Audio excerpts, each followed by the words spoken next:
You clicked on this video probably because you're looking to start trading ICT concepts after struggling with other business models or side hustles online. Maybe you're trying to quit your 9 to 5 or even drop out from your college to become a six-figure trader. Let me be real with you though. It takes a lot of discipline, consistent action every single day to become successful with ICT concepts trading.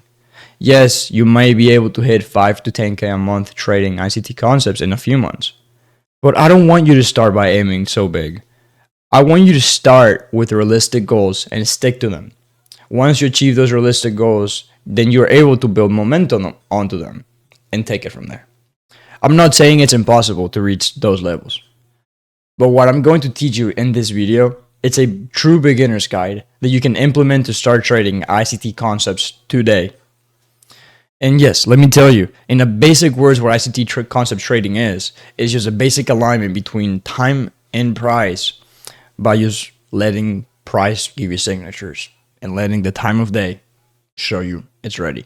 Yes, and this might sound like nonsense or wizardy, but trust me and bear with me as we dive into this bootcamp. A lot of these things will piece themselves together and make sense. So bear with me and trust me, if you're really serious about making money online, aside from quitting your 9 to 5 and fully diving in, once you get the hang of things, if you're one of these people, trading ICT concepts, it truly is one of the best skills you can learn. About 2.5 years ago, I was that broke. I used to do door-to-door for a living. Those who know it's not a fun industry, whether you're good or bad. If you're good, you make a lot of money. If you're bad, you're not even eating. I was bad. I was not even eating. I hated my life. I wanted to off myself. Obviously, it all turned out well. Now I'm better. Now I'm doing really good. I am constantly getting from 6 to 7 figures funded. I am working with one of the biggest and best profits in the industry. I'm super blessed and grateful for all the things that are happening around me. My best friends are literally the guys that taught me how to trade. So a lot of things can turn around. So just because you're in a dark and bad spot right now doesn't mean that's how your life is going to turn out. So if that's where you're at right now, don't give up. Stick to your faith and don't let go. But thank you for bearing with me, and let's get started with the video. Let's cook. So today I'm going to be breaking down, I feel like the beginning of things, which is what everybody knows, everybody unquote understands, and what I feel like most people, it doesn't matter what you're trading, is using, which is for value gaps or inefficiencies or gaps or imbalances, whatever you know them as. That's what we're going to be breaking down today. I'm not going to be breaking down what an efficiency is, rather what is a true inefficiency, what is a true given fair value gap, what are the differences between inefficiencies and imbalances, and how to properly use them to read price and position yourself correctly. So let's start getting down into it. All right. So usually, I talk a lot about fractalness, right, and CRTs. So CRTs are something like very simple. It's just a trading range. So here you can notice that I have this 50-minute range, right, like marked out right here.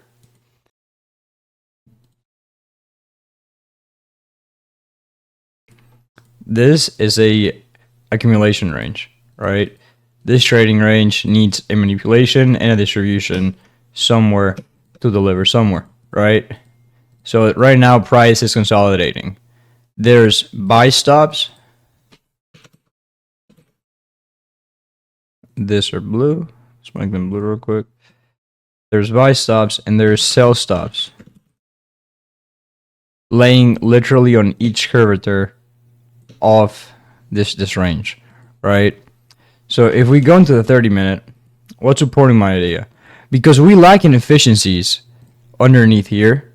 I mean, yeah, we're delivering out of this big inefficiency or whatever. We've really broken down of the previous range. We're delivering out of this change in state. So we have a lot of bearish continuation signs, right? So I'm going to grab this wick. And if you see, even out of this wick, we're using the higher quadrant and above the 50% off of this wick's range to deliver higher. Now, if I zoom down into a lower time frame, then we're gonna see an inefficiency, and we're gonna continue to see more wicks, right? So if I continue to use this wicks, which is something I like a more advanced theory, I'm gonna be breaking down later on, you'll be able to see that we use the higher quadrant, which is this, and we stay underneath the C, kind of like an inefficiency. So this is a little advanced theory that I just gonna give you like a little sneak peek on. So before I really break down into things. So now we have this 50-minute inefficiency that is telling us price is delivering lower, right? Price came here. Let me make this like a little more like that. Perfect. So price came right around here, right? It delivered lower. Like price made this swing leg, right? Made this swing high and swing low. Broke down underneath the swing point. Let me also change to this. Price also broke down underneath the swing point, creating this stop hunt, right? In the process of that, left this inefficiency, right? What happens right after that? Price manipulates into it, creating a secondary range, right? In here, notice how we don't break, rather we just sweep. This is telling us a reversal. But because of lack of displacement above this previous given inefficiency, what do we start doing? We start consolidating. See how we start respecting this inefficiency? And we keep on to the same range? So this inefficiency is telling us that we're bearish. Because every time we come back and to give this inefficiency and turn it into fair value gap, like this inefficiency, let me go back a little even deeper. How do I... Okay, so... This, when price did this, this before that, hold up, okay. Yes, got it right there. Okay, so when you have this single inefficiency right here, like before price did this, like I don't know how to stop it before it does this. Okay, yeah. So when price was just simply like this, there was just the inefficiency right here. It was only this. Then this is a single imbalance. This is an inefficiency. There is no fair value gap. This is just a given inefficiency between buyers and sellers in the marketplace. Simple as that. So this is not a fair value gap yet. Once this candle does this, that's a fair value gap. Because fair value was given to the previous range of buyers or sellers. All right, so now let's go back right into where we were. So we were into a fat accumulation range, right? So we have buy stops and sell stops right underneath. So now, again, we have now this humongous 15-minute inversion inefficiency or inversion fair value gap, which is another type of inefficiency. All right, so now let's break down what is an inversion fair value gap. So within this range right here, right? Let me take the bar and go here. I'm going to give you a sauce. Like I said, I'm about to change this for y'all. So notice how we have the equilibrium. We have above the equilibrium, this is now a premium. Underneath the equilibrium or the CE and this 75%, I mean, I have this upside down here. Let me actually put it how it's supposed to go.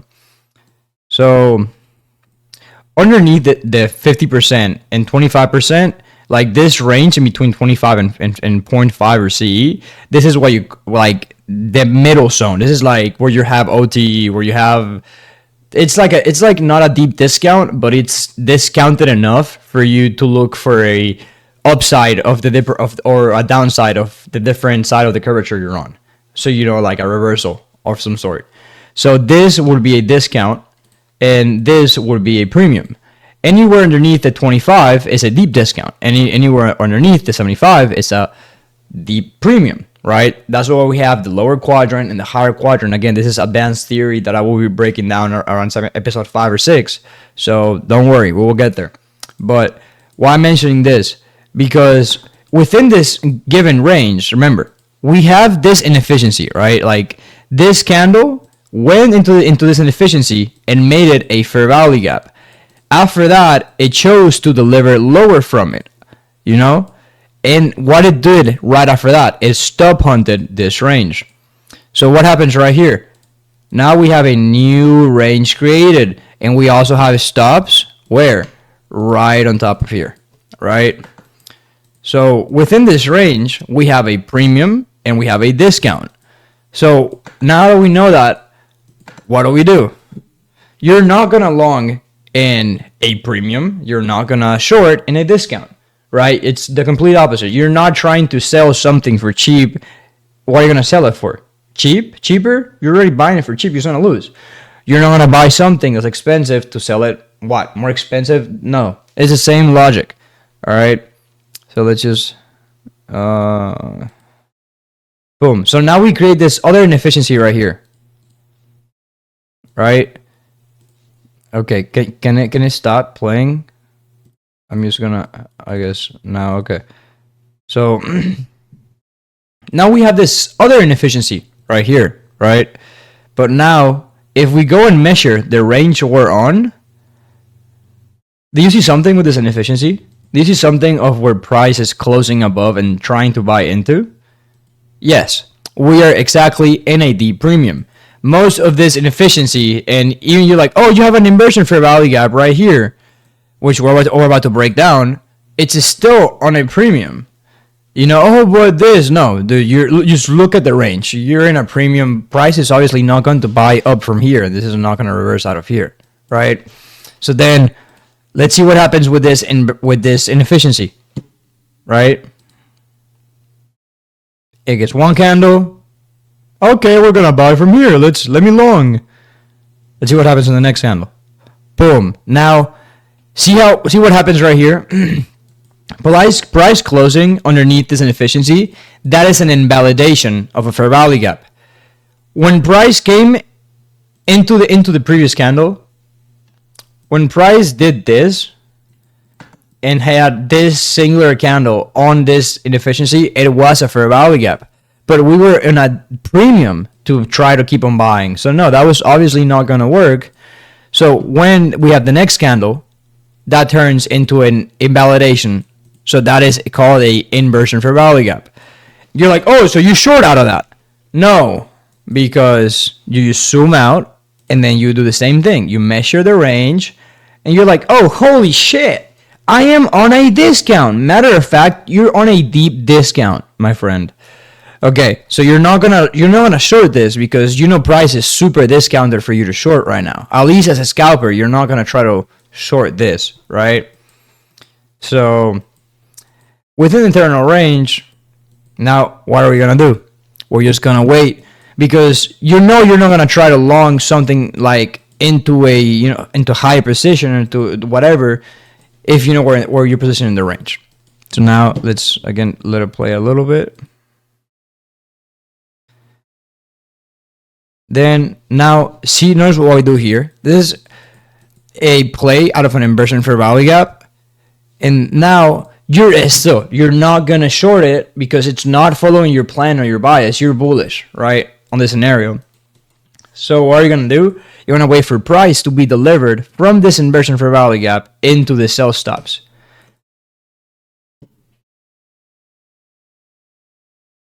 There's a first delivery. Bum bum bum. Oh, holy smoke. Holy smoke. See, now this was ugly because now we took out both buy and sell stops. But do you see something though? Right above here, we failed to take this swing high, and we left relative stacked up equal highs. So now what am I gonna do? I'm gonna now zoom down into a lower time frame. I'm gonna zoom into the 2 minute, and I'm gonna want to see what we're willing to do out of this now newly broken out of range.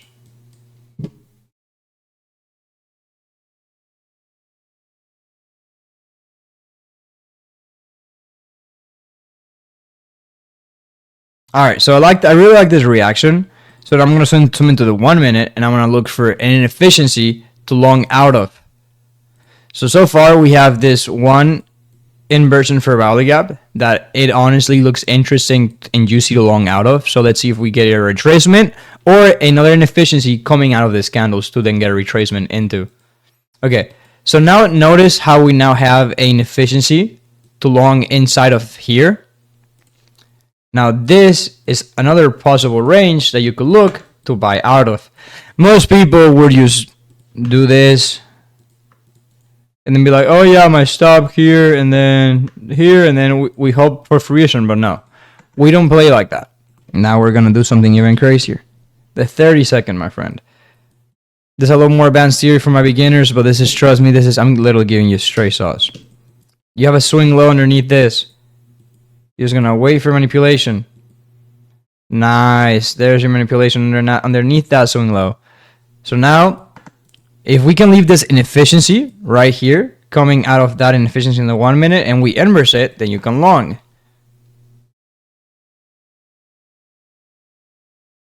We remanipulated this low. Now we have internal stop on here. Body.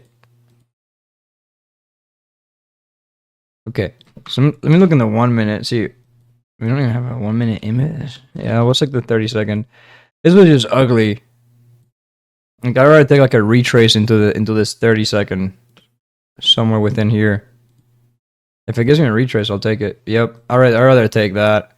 And then we wait for something coming out of that. All right, so here's our stop.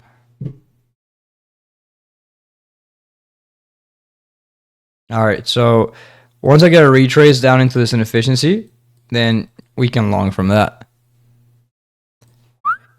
And because we have, like, now we know fractalness is for sure working on with us. So then we'll just actually do this. And now this is the last low risk buy of literally this play. And we don't get tagged in. It happens. That's crazy, but this is how you use fair value gaps. Sometimes you won't get tagged in. This is how you know I didn't look for this example. This is how you know I literally just zoomed into the charts on a random day, kinda, and then just found this. This is why I am like literally reading price as this goes. But like I said, this should not be complicated. Reading price and using inefficiencies and doing all this should not be complicated stuff. Trading is complex, yes, but it can be systematic once you understand the right information. You don't need to overcomplicate stuff and look for every concept, every single thing out there. Trust me, you can make it work with just understanding inefficiencies and inefficient price action, because that's how I made it work for a good amount of time. But if you want to become very precise, very accurate, and do certain things, you have to dive into certain things as well. So don't worry, all that theory I will be posting. I hope you enjoyed this video. Leave a like if you enjoyed it. Make sure to subscribe. I'll see you guys in the next one next week. Much love. God bless.